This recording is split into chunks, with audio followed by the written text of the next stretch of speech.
Hello, my Saab friends. Today is an interesting day.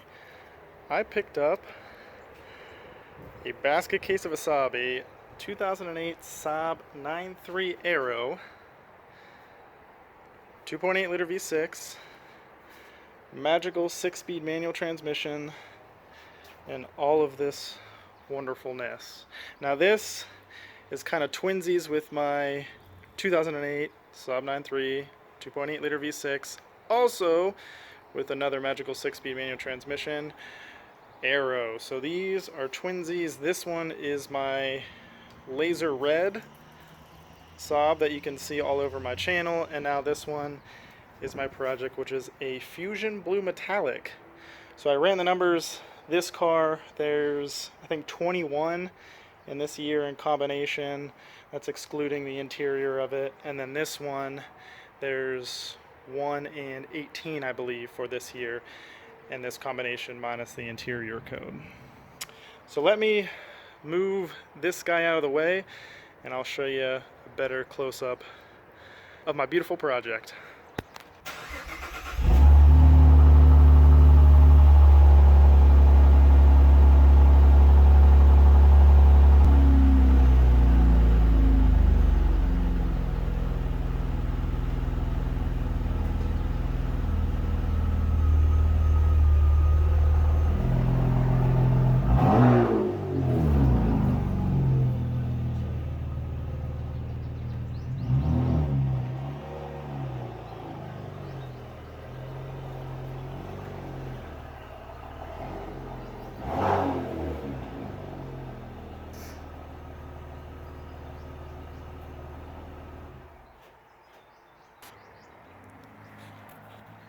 So there she is, up close and personal.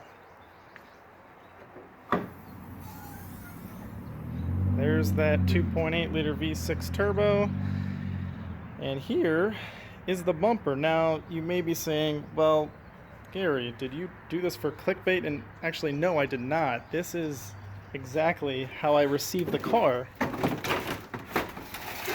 Yeah, but you didn't know that was an option, detachable front bumper on your Saab. Slide that over there. I did mention it was a project, right? So here's the front of it. Now, for starters, here's the engine. The engine bay is pretty clean for the most part. It is missing the brake reservoir cap there. The washer fluid cap's busted. I just threw a used battery in here to see if it'll turn over because it did come with a dead battery. But as far as everything in the engine bay, it seems like it's all here. Now, this is where things get kind of questionable. So this is the upper core support and how the hood latches onto it. Well, something I believe has been dropped here or something, but this side, and you probably can't tell now, it is supposed to be going down a little bit here, but something hit here and I think it tweaked it a little bit, but you probably can't tell, but this isn't quite straight. So when you close the hood down, it does in fact lock, but you cannot open the hood single-handedly. You have to have somebody push down on the hood while somebody pushes on the lever or pulls on the lever, and then it will release. So have another one of those. Headlights, you can tell, very frosted over, but everything works. The lashing eyes, these LEDs or whatever they're called up top, those work. HIDs, those also work. Now, there is a fault with the leveling system. Now, everything here, I believe, is pretty well complete, and you may be asking, why is the bumper off? So the story I got from the previous owner was that they drove too far over a curb, and whenever they backed out, well, unfortunately that curb stop ripped the bumper off. Now, that did do some damage. Splash shield underneath here, engine guard. That is all messed up, broken. This is, I believe, a line for the headlight washers. The connector's broken. The fog lights, they are demolished. This one actually isn't too bad. It's just kind of ripped out of here, but it's cracked here and there. This one is the destroyed one, I believe. Yeah, see, it just falls apart. Just more carnage. This line is fine. Everything else in here seems alright. Now, this is kind of interesting. So this is the connector. However, this part is supposed to be on the car.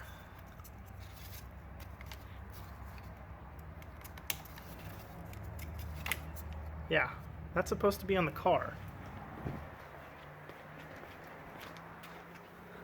There it is, right here. So somehow it pulled out all of those from the connector. So I don't know if I can reuse this connector. And I don't even know what this is. That's new. Okay, interesting. But I don't know if I can reuse this connector or if I have to splice in a new one. I'll have to dig more into it. These pieces, well, unfortunately, that is from the fascia sitting right there. So I'll have to come up with something crafty to help secure it on the driver's side where that's broken. This side is fine. Now what is really interesting, you have these 3 wires, bare wires, no connector or anything whatsoever. And then you look over here and, oh, well, there's the connector and there's 2 of the wires, and the third one, it's up here way in this connector somewhere. And I have never seen one of these pumps before, and I wasn't quite sure without looking at it up close and kind of running some part numbers, but this is actually specific to the Aero models with the V6 or, you know, Turbo X or whatever, any of the 9.3s that have the V6 turbo. And I believe it's an assistance pump to the brake system. So I don't know exactly how it works, but whenever I turn the key, I do get a plethora of codes, the ABS, the traction, the StabiliTrak, all of that nonsense. And I'm wondering if this is the culprit. Moving on, it does have these 17-inch wheels. They look really nice.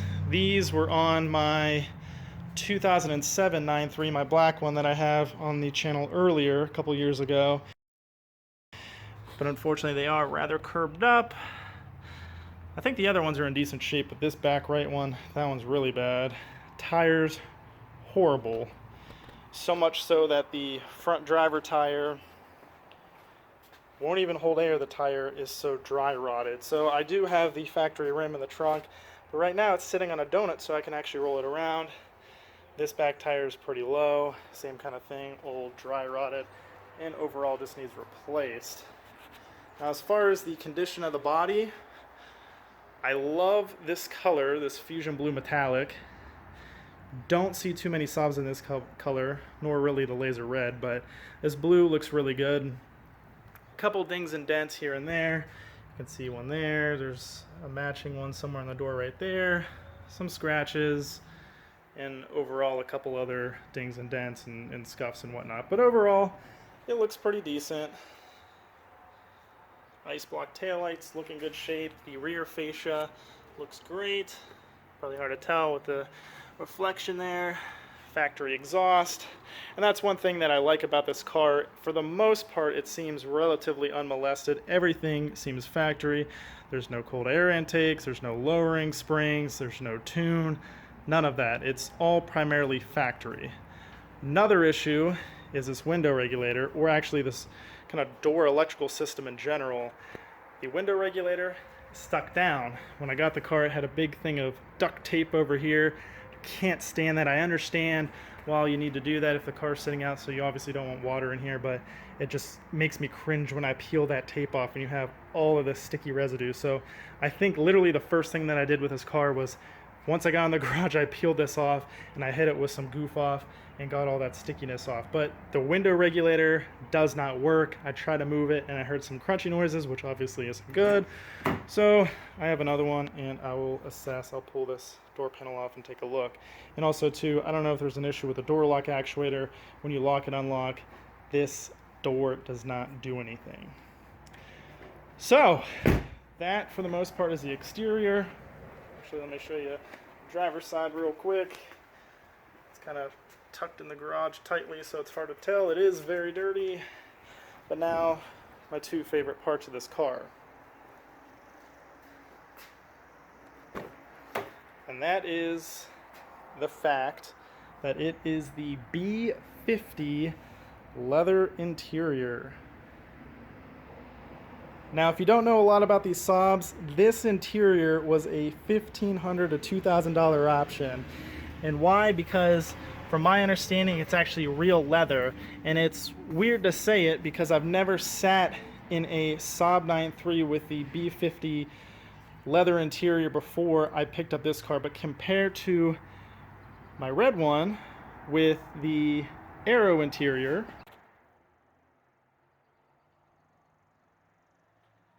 this interior feels a lot more firm, and in the cream colored interior on the Aero over there, it just seems so soft. And I won't say cheap, but it definitely does not feel as good as this Saab's interior.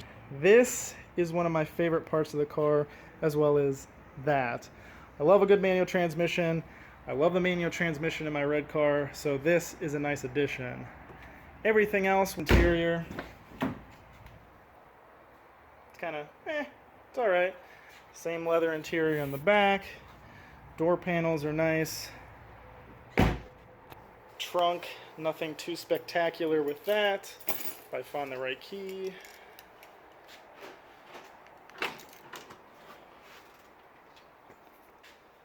There's the other factory rim for the driver front. And a whole box of goodies. Now, that actually leads to the biggest downfall of this car.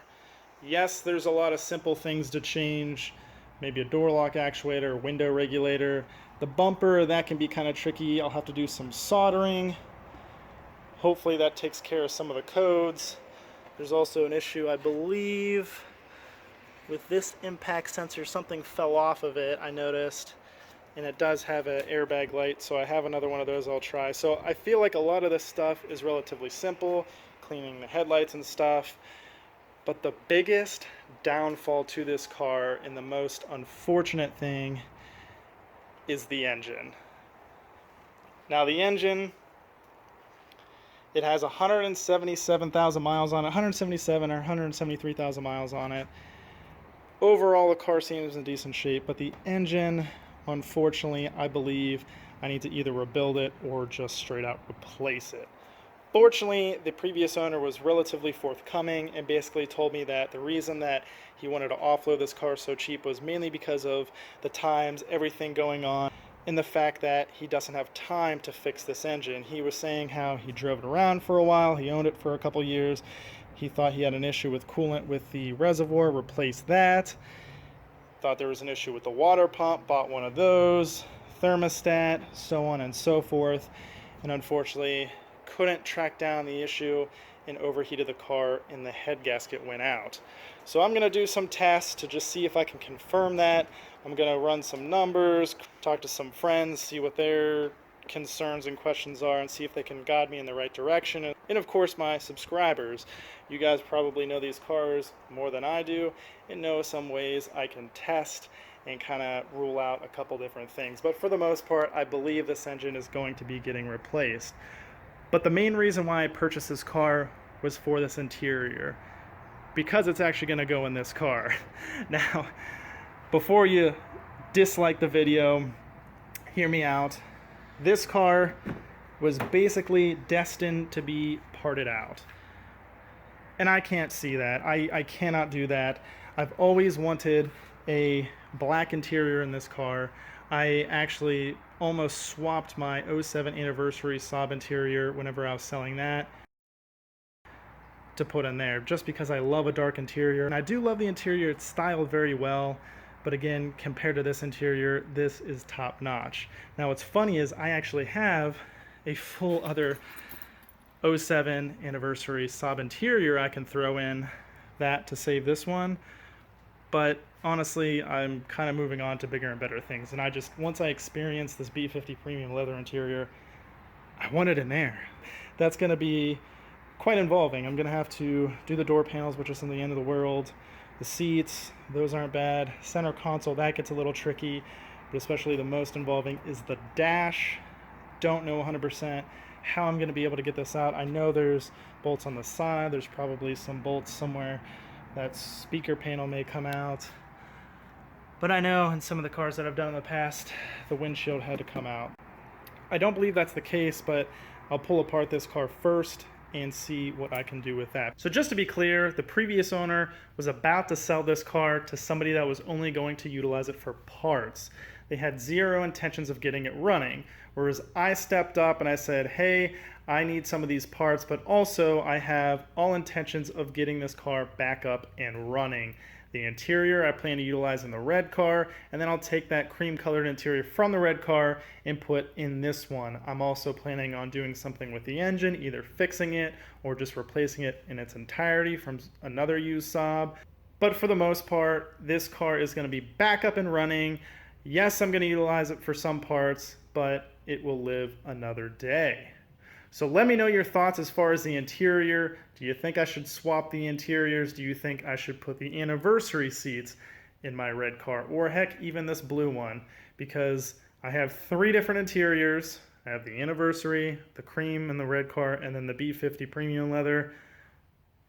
2 I'm going to use, 1 I'm going to sell off. So let me know your guys' thoughts. I'll see if I can put a poll up top here, see if you can vote. I don't know, I've never done that before, but we'll give it a shot. If not, comment down below and let me know what interior you would like to see in which Saab.